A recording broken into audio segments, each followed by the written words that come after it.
Welcome back ناظرین، آپ کا بہت شکریہ، آپ ہمارے ساتھ ہیں۔ بات ہو رہی تھی جی مل بیٹھنے کی، بات ہو رہی تھی افہام و تفہیم کی، بات ہو رہی تھی آگے چلنے کی، بات ہو رہی تھی استحکام کی۔ ہم استحکام کی باتیں تو بہت کرتے ہیں، جب عملی پوزیشن آتی ہے تو ہمارے قول و فعل میں تضاد آ جاتا ہے۔ کیا وجہ ہے کہ سیاسی قیادت کے قول و فعل میں اتنا تضاد کیوں آ جاتا ہے؟ امان صاحب کیا آپ بتائیں گے کہ عام طور پہ یہ جو ایک تصور سا ہے کہ جی یہ افہام و تفہیم جو ہے سیاسی قیادت کرنا ہی نہیں چاہتی، مل بیٹھنا ہی نہیں چاہتی، جب یہ آپس میں مل بیٹھنے کی بات ہوتی ہے تو کیا آپ سمجھتے ہیں کہ کوئی ایسی قوتیں ہیں پس پردہ جو انہیں بیٹھنے نہیں دیتی، یا ان کا جو ہے وہ ایک حصول اقتدار کی لالچ ان کے اندر اتنی ہے کہ جو انہیں بیٹھنے نہیں دے رہی ہے؟ ان کی تربیت میں وہی بات دہراؤں گا، ان کی تربیت نہیں ہوئی۔ ان کی تربیت یہ ہے کہ ملک کے اندر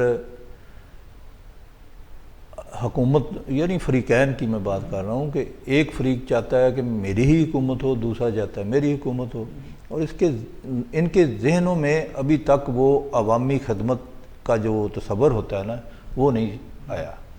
لہذا یہ جو ہیں مل بیٹھنے میں تو بالکل بہت فائدہ ہے، مل بیٹھیں گے تو اس ملک کا کچھ بنے گا۔ اس وقت آپ دیکھیں، نہیں خود نہیں مل بیٹھنا چاہ رہے، نہیں بیٹھنا کیا ہے، خود نہیں بیٹھنا چاہتے۔ میں نے کہا کہ ان کی تربیت ہی نہیں ہوئی ہے۔ جب تربیت ہی نہیں ہوئی عوامی خدمت کے تحت تو پھر یہ کیا بیٹھیں گے؟ یہی ہے کہ ہم آئیں اور ہم یہ کریں گے، لوٹیں گے اور پھوٹیں گے، ٹھیک ہے؟ میں تو یہی کہوں گا نا۔ تو جب تک ان کے اندر جو ہے یہ عوامی خدمت کا جذبہ پیدا نہیں ہوتا، یہ نہیں بیٹھیں گے۔ اگر بیٹھ بھی جاتے ہیں، آپ نے دیکھا نہیں ہے گاؤں کے اندر کہ پنچایت بیٹھتی ہے، صلح بھی کروا دیتی ہے، فریقین کی لڑائی جھگڑا ہوتا ہے، تب بھی وہ لوگ آپس میں مہینے بعد، 2 مہینے بعد، 6 سال بعد وہ پھر اسی ڈگر پہ چل پڑتے ہیں، ٹھیک ہے؟ کیونکہ ان کی تعلیم و تربیت میں جو ہے نا وہ چیز نہیں شامل ہو، نیت کا فطور ہے اس میں وہ شامل نہیں ہوتا۔ وہ انا پرستی ہوتی ہے کہ ہم جو ہیں ہم ٹھیک ہیں، وہ غلط ہے۔ ذاتی مفاد جو ہے وہ ترجیح ہے اور قومی مفاد جو ہے وہ اسے پسے پش ڈالا ہوا ہے۔ صحیح ہے۔ اچھا، اگر انہوں نے واقعی ایسا کیا ہوا ہے کہ وہ ذاتی مفاد جو ہے، اگر آپ عملی زبانی دیکھیں تو وہ بہت نظر آتا ہے ان کے زبان پہ ہر وقت جو ہے قومی کی مفاد، ریاست کی بات، ملک کی بات، عوام کی بات، لیکن عملی طور پہ جو ہے انہیں کوئی خیال نہیں۔ جیسا کہ ابھی تھوڑی دیر پہلے ذکر ہو رہا تھا، سیلاب زدگان ہیں، مر رہے تھے، ان کو اقتدار کی پڑی ہوئی تھی، الیکشن کی پڑی ہوئی تھی، ان کو جو تھی وہ ایک دوسرے کو گرانے کی پڑی ہوئی تھی۔ وہاں ایک باپ جو ہے وہ پکار رہا تھا کنارے پہ لیچڑ میں بیٹھا ہوا کہ میری بچیوں کو کوئی بچائے، وہ نہیں بچی تو وہ یہ کہہ رہا تھا کوئی ان کی لاشیں ہی نکال دے۔ اب اتنی دردناک جہاں صورتحال تھی، وہاں ان حکمرانوں کو جو ہے وہ کیسے چین آ رہا تھا، کیسے اقتدار کی باتیں جو ہیں وہ کرنی آ رہی تھیں۔ لیکن جب یہ صورتحال ہو، اور آپ کیا سمجھتی ہیں کہ جب اور پھر ایک دوسرے کو گرانے کا عمل ہو، اگر یہ دونوں ایک دوسرے کو گرانے میں سارے ہی گر گئے تو پھر جمہوریت کا کیا ہوگا اور اقتدار کون کرے گا؟ گر گئے تو وہ سارے گرنا ہی تو چاہتے نہیں ہیں، وہ ہر بندہ جو خود سٹینڈ لینا چاہتا ہے اور دوسرے کو گرانا چاہتا ہے۔ اور میرے حساب سے جیسے یہ کرسی کی لڑائی ہو رہی تھی، اقتدار کی لڑائی تھی، تو ساری چیزیں پشے پوشت ڈال کے تو وہ جو ہمارے ملک میں جو سیلاب آیا ہے، سیلابی صورتحال ہے، اس سے نپٹنے کے لیے سب کو مل بیٹھنا چاہیے تھا، مل کے اس سے سیلاب زدہ لوگوں کو بھول جانا چاہیے، بالکل بھول کے تو ان حالات کو دیکھنا چاہیے تھا، اور بلکہ انہیں خود تمام سیاسی قیادت کو نکل کے تو ان کی مدد کرنی چاہیے۔ ایک ہفتے بعد جا کے انہوں نے 5-5، 10-10 لاکھ کا اور 2-2 لاکھ، 2.5 لاکھ کا اعلان کر رہے ہیں، اور وہ بھی اکثر جب یہ سیلاب گزر جاتا ہے کئیوں کو چیک نہیں ملتے، ان کے کیش ہی نہیں ہوتے، وہ بھی اعلانات پہ ہی ہوتا ہے، وہ بھی اعلانات، اور عملی طور پہ تو کچھ بھی نظر نہیں آیا۔ بہت کچھ NGOs تھیں جو بیچاری دھکے کھا رہی تھی، ہر سال